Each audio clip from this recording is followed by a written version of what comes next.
Oke, selamat sore dan selamat bergabung kembali di mata kuliah IoT untuk S2. Ini adalah pertemuan kita yang terakhir untuk mata kuliah ini.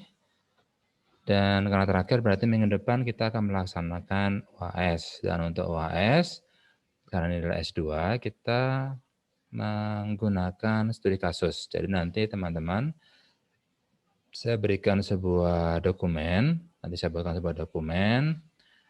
Nanti berdasarkan dokumen tersebut, teman-teman diminta untuk membuat dokumen rekomendasi sebagai balasannya. Jadi ada sebuah perusahaan yang meminta untuk diimplementasikan IoT.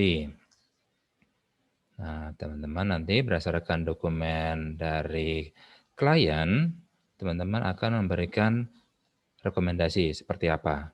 Jadi teman-teman bukan sebagai implementernya, tapi sebagai konsultan. Jadi ceritanya perusahaannya itu tidak tahu apa-apa tentang IoT, tapi karena mungkin di roadmap atau mungkin ada arahan dari yang lebih di atas untuk menerapkan IoT, padahal mereka tidak punya background tentang IoT. Nah, mereka minta konsultan, dalam hal ini ada teman-teman, untuk memberikan rekomendasi terkait seperti apa desain arsitektur IoT yang akan digunakan. Sebelum itu dilempar ke pengadaan. Nah, itu cerita tentang UAS minggu depan. Ya. Nah, untuk pertemuan kali ini, kita masuk ke modul 14, yaitu merancang jaringan IoT. Yang modul 14 ini sebenarnya memang lebih ke teknikal, tapi hanya diberikan sebagai preview, karena memang target dari mata kuliah ini, outputnya adalah teman-teman bisa memberikan rekomendasi terkait teknologi yang tepat guna. Karena semua teknologi kan pasti ada plus minusnya kan. Misalnya kalau pakai WiFi berarti plusnya apa, minusnya apa. Tapi kalau misalnya pakai LoRaWAN, plusnya apa, minusnya apa, dan lainnya. Ya. Nah, kemudian untuk modul 14 ini karena lebih banyak ke praktek, jadi sebenarnya out of scope dari UAS-nya, tapi setidaknya teman-teman punya gambaran seperti apa mendesain jaringan IoT. Nah, cuma masalahnya saya cuma punya perangkat ini, Node MCU yang sepertinya sudah jebol. Karena sudah terlalu sering dipakai, ini udah 2 tahun lebih. Biasa saya pakai buat ngajar, dulu buat belajar sendiri, kemudian buat mengajar juga, dan kemudian buat penelitian. Jadi sudah terlalu banyak saya menanamkan program sehingga kayaknya sudah nggak bisa menerima program baru lagi. Oke, apa? Kita lihat saja di sini. Nah, di pertemuan 14 ini kita tidak menggunakan Firebase, tidak menggunakan Azure IoT, tidak menggunakan Google Cloud Platform atau yang lainnya, tapi menggunakan Blink. Nah, sedikit berbeda dengan yang Firebase, Detect Network, Antares, Azure IoT maupun Google Cloud Platform, mereka menyediakan layanan untuk menyimpan data. Jadi kita misalnya punya sebuah Node MCU. Node MCU ini sudah dipasang dengan misalnya sensor temperatur. Nah, temperatur di suatu ruangan bisa di-capture dengan sensor ini, datanya diambil oleh Node MCU, dan datanya tersebut itu dikirimkan ke database. Bisa ke Firebase, bisa ke GCP, bisa Azure IoT atau yang lainnya. Nah, itu kalau kita menggunakan yang produk tersebut. Nah, untuk pertemuan 14 ini kita menggunakan sesuatu yang sedikit berbeda, yaitu Blink. Nah, Blink di sini dia menyediakan suatu sistem yang dia sudah bersifat end-to-end. Contoh misalnya, kalau kita membuat sebuah penelitian dan saya ingin membuat misalnya IoT device-nya saya pakai Arduino Nano. Karena saya butuh yang kecil, soalnya perutnya kecil banget. Nah, kemudian Arduino Nano ini saya pasang sensor, kemudian saya konekkan ke internet, sehingga datanya bisa disimpan di Firebase. Tapi kemudian ada permintaan lagi dari klien misalnya, atau mungkin dari atasan kita, dari profesor, minta tolong dong saya pengen datanya itu bisa ditampilkan di dashboard. Jadi ada dashboardnya saya bisa melihat histori temperatur misalnya. Jadi jam sekian, hari sekian itu berapa, jam sekian, hari sekian, temperaturnya berapa. Saya pengen lihat itu pergerakannya. Nah, kebetulan kayak Azure IoT, Google Cloud Platform, yang lainnya itu sudah ada dashboard-nya. Ya, ada beberapa yang belum sih, tapi ya dashboard sederhana pasti sudah ada. Nah, tapi kemudian ditambah lagi, kayaknya ribet kalau saya harus buka laptop untuk melihat dashboard-nya. Tolong bikinin saya aplikasi mobile-nya di smartphone untuk saya bisa mengakses datanya, dashboard-nya. Wah, smartphone, waduh, saya enggak pernah bikin aplikasi smartphone, Android apalagi ya. Jadi terasa kok tambah lama tambah berat. Nah, Blink itu menyediakan suatu kayak framework atau platform yang dia bersifat end-to-end. Contoh misalnya, saya ingin IoT device-nya menggunakan Arduino Nano.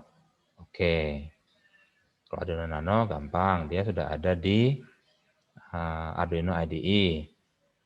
Tapi nanti datanya ingin dikirimkan ke database-nya Blink.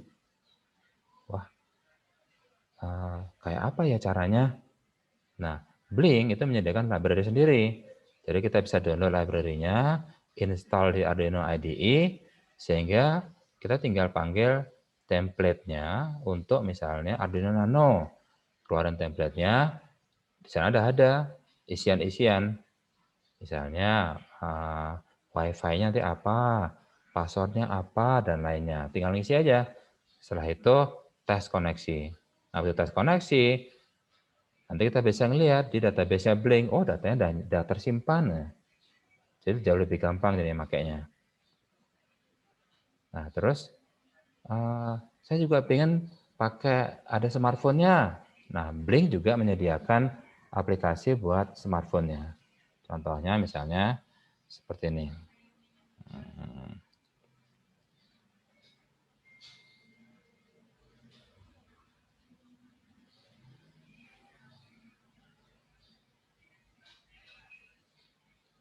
Nah, kayak gini.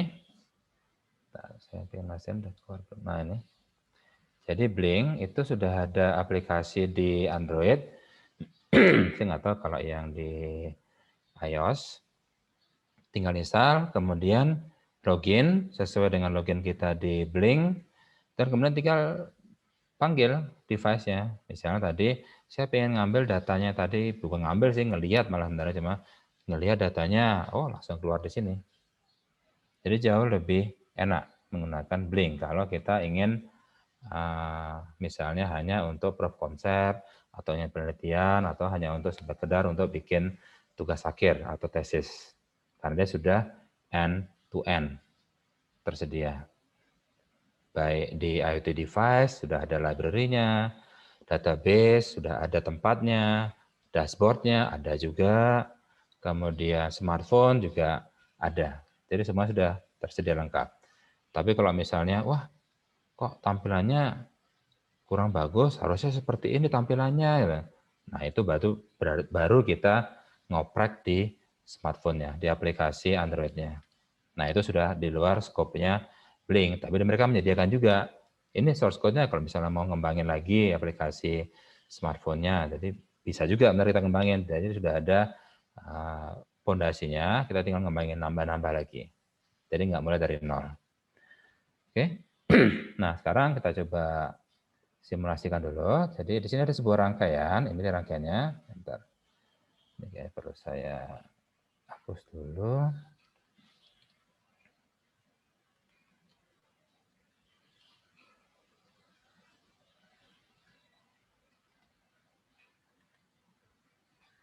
Nah, ini. Jadi di sini ada sebuah Arduino Uno. Sini Arduino Uno yang di pin nomor 13-nya itu terhubung dengan sebuah rangkaian otomasi lampu. Jadi di sini saya menggunakan kata otomasi karena memang belum smart lamp. Jadi hanya punya fitur untuk otomasi, nyalain sekarang, matiin sekarang secara remote. Nah, caranya seperti ini, cara kerjanya. Jadi di sini pin nomor 13 itu masuk sebagai inputan dari Qi 1. Qi 1 adalah transistor. Transistor teman-teman sudah mengenal di mata kuliah elektronika. Kalau base-nya kita kasih tegangan yang lebih positif daripada emitornya, maka dia menjadi forward. Jadi di sini antara base sama emitor, dia jadi forward. Nah, kalau antara base sama emitor forward, berarti akan ada arus mengalir dari kolektor ke emitor. Itu disebut sebagai efek transistor.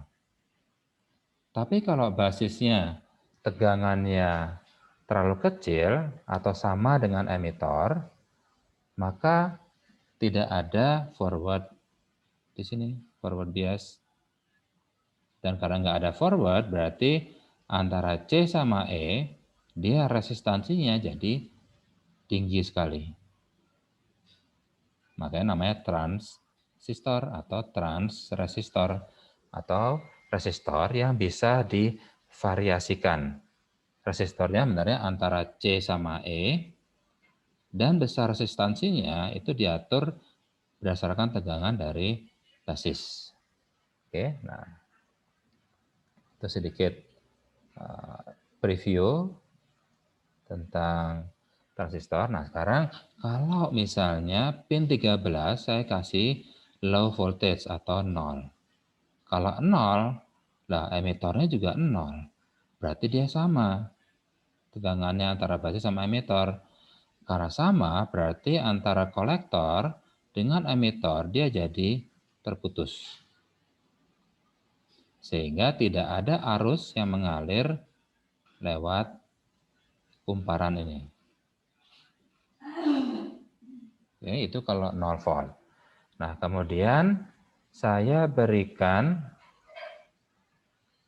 tegangan 5 volt.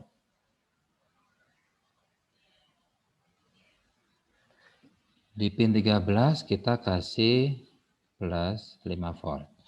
Nah, plus 5 volt itu jauh lebih tinggi daripada emitor yang 0 volt. Sehingga di sini ada arus mengalir forward. Nah, karena forward berarti antara kolektor dengan emitor dia seakan-akan terhubung langsung. Ya, ada R-nya tapi terlalu kecil. Nah, karena terhubung langsung antara C sama emitor, sama kolektor sama emitor, maka di sini akan ada arus yang mengalir di kumparan. Nah, karena ada arus yang mengalir dan arusnya itu berubah dari 0 jadi plus 5 volt misalnya, ada perubahan tegangan kan. Nah, begitu ada perubahan tegangan, maka terjadi flux magnetik di sini yang menyebabkan dia bersifat magnet. Karena bersifat magnet, maka switch di sini atau relay di sini dia jadi bergerak ke sini. Sehingga dia berubah jadi sini. Nah, sekarang akhirnya arus dari PLN itu mengalir ke lampu. Sehingga lampu pun akhirnya bisa menyala. Nah, itu cara kerja dari rangkaian ini. Kemudian model kedua adalah untuk mengaktifkan motor. Jadi selain kita bisa nyalakan lampu, matikan lampu, nyalakan lampu, bisa dengan menggunakan pin 13 ini, kita juga bisa menggunakan rangkaian ini untuk menyalakan motor. Modelnya sama. Kalau di sini saya berikan 0 volt, maka ini jadi terputus. Sehingga tidak ada tegangan di motor DC. Tapi dari 0 volt saya ubah menjadi 5 volt. Karena 5 volt berarti di sini jadi nyambung. Karena nyambung berarti sekarang motor DC-nya dia ada tegangan. Sehingga motornya pun juga dia akan berputar. Berputar terus seperti kipas angin.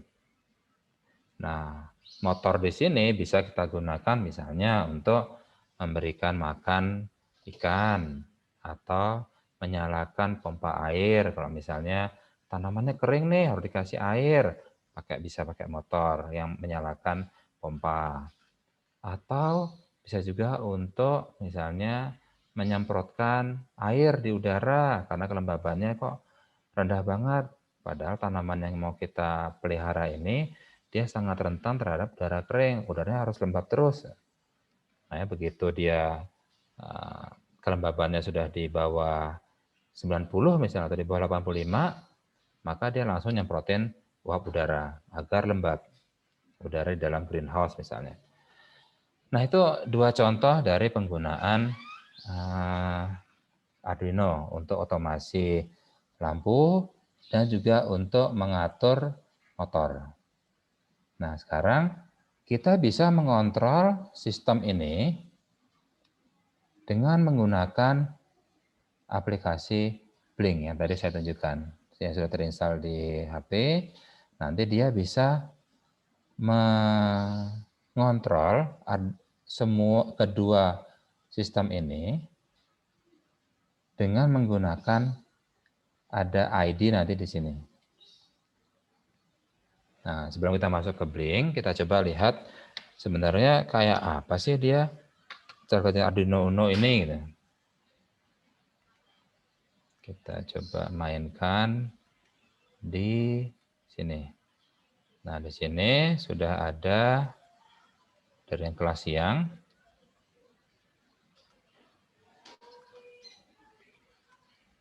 Di sini ada pin 13 juga terhubung dengan R-nya.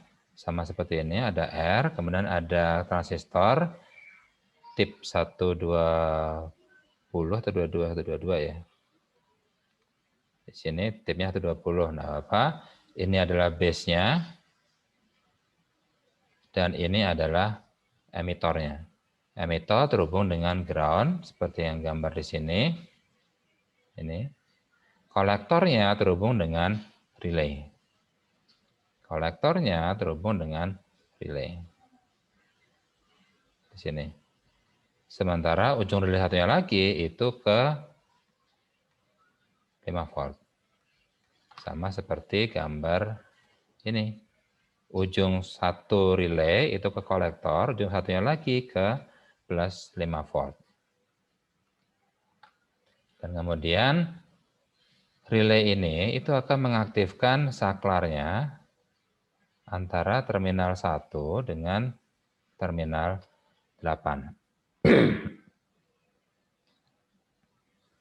Dengan ini, terminal 6. Di terminal 6 itu akan terhubung dengan terminal terminal 6 akan terhubung dengan terminal 1. Jadi ini akan connect kalau terminal 5 dan terminal 8 itu dikasih tegangan dari tip. Oke, kita coba saja. Start. Nah, di sini lampu belum menyala, tapi misalnya kodenya saya ubah. Tadi karena dikasih low, maka dia jadi nggak nyala. Tapi kalau saya kasih high, kemudian start simulation, maka dia akan menyala. Karena saklar di sini dia akan menyambungkan antara terminal 6 dengan terminal 1. Dia akan terhubung sehingga power dari baterai 9 volt ini dia akan terhubung ke lampu sehingga lampu akan menyala. Dan untuk mengontrol relay ini kita menggunakan transistor.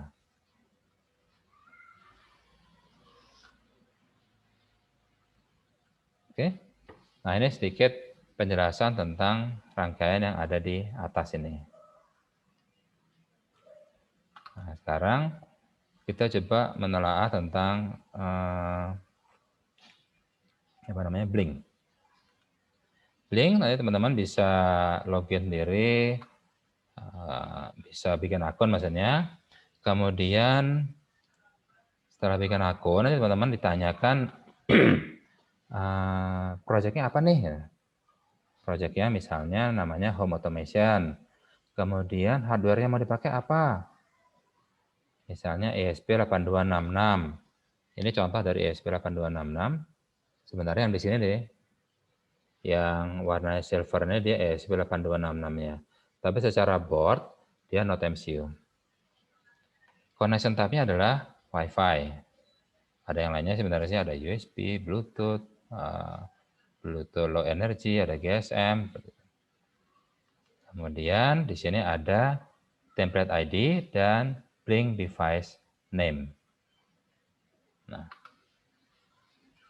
kemudian teman-teman nanti bisa buka ini, buka Arduino IDE, dan kemudian menginstal di sini, menginstal zip-nya. Ini, menginstal library untuk bisa memprogram IoT device sekaligus memberikan template-nya untuk bisa connect ke Blink. Contohnya di sini ada file, kemudian nanti teman-teman bisa ikutin yang di sini sih, cara yang install. Tapi di sini setelah diinstal, dia ada example, dan di sini ada Blink jadinya. Dan kita bisa milih yang Blink Agent untuk main-main, dan kita pilih yang Agent, yang dan yang ESP8266. Nah, begitu ini diklik, maka nanti keluar template seperti ini. Awalnya ini kosong, template ID-nya kosong, device name-nya kosong. Nah, kemudian bisa kita isi berdasarkan data yang ada di sini. Nah, di sini ada define Blink template ID, sama persis seperti yang di sini. Blink template ID, Blink device name, nah ini tinggal copy paste dari sini ke sini. Nah, terus setelah itu udah tinggal upload programnya ini, karena kita cuma mau ngetes dulu kan, upload.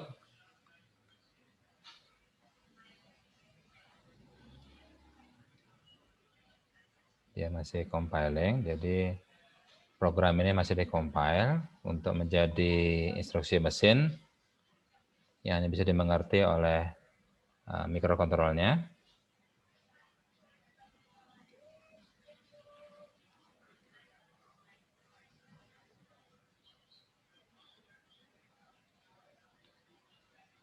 Dan sekarang dia lagi transfer 14%, 19%, 23%, terus 33%. Dia lagi ngirim data, ngirim programnya itu dari Arduino IDE ke sini.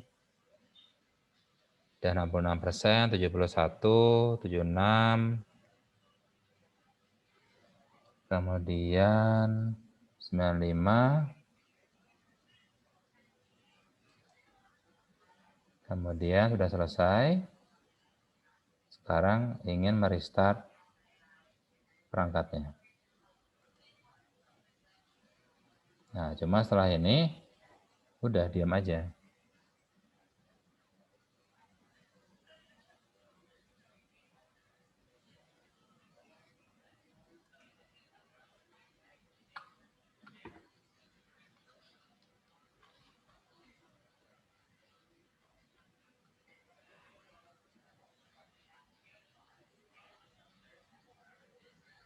Jadi dia mencoba untuk mereset, untuk ngerestart, tapi tidak berhasil. Nah, harusnya kalau sudah berhasil, nanti saya tinggal nyalain Blink Apps di sini, di HP, kemudian saya connect. Jadi metode Blink itu, dia akan membuat WiFi di sini bukan sebagai klien, tapi justru sebagai access point. Dia jadi access point nanti dia. Nah, access point berarti kan dia memancarkan SSID, termasuk juga passwordnya. Nah, SSID tersebut bisa ditangkap oleh aplikasi Blink. Jadi kita ngontrol ini, ngontrol IoT device-nya ini itu menggunakan Blink Apps. Kita connect, kita searching, nanti dia aplikasinya sih searching sendiri, ada access point enggak di sini, dekat sini gitu. Kalau ada nanti keluar nama device name-nya, home automation, nanti keluar. Cuma karena ini gagal, di sini jadi nggak bisa keluar apa-apa. Nah, harusnya setelah selesai menangkap, maka dia akan membantu untuk aplikasi ini akan membantu untuk mengirimkan datanya ke sana. Nah, begitu sudah selesai, udah kita disconnect. Nanti selanjutnya aplikasi ini akan bisa connect ke Blink. Contohnya seperti itu. Jadi makanya kita nggak usah mikir macam-macam, waduh harus bikin aplikasi smartphone lagi. Nah, semua ada di sini. Cuma memang terbatas. Tapi kalau misalnya sebatas untuk tugas akhir atau penelitian, Blink sudah lebih dari cukup. Tapi kalau buat production, misalnya buat aplikasi yang bisa dijual ke klien, nah itu sudah beda lagi ceritanya.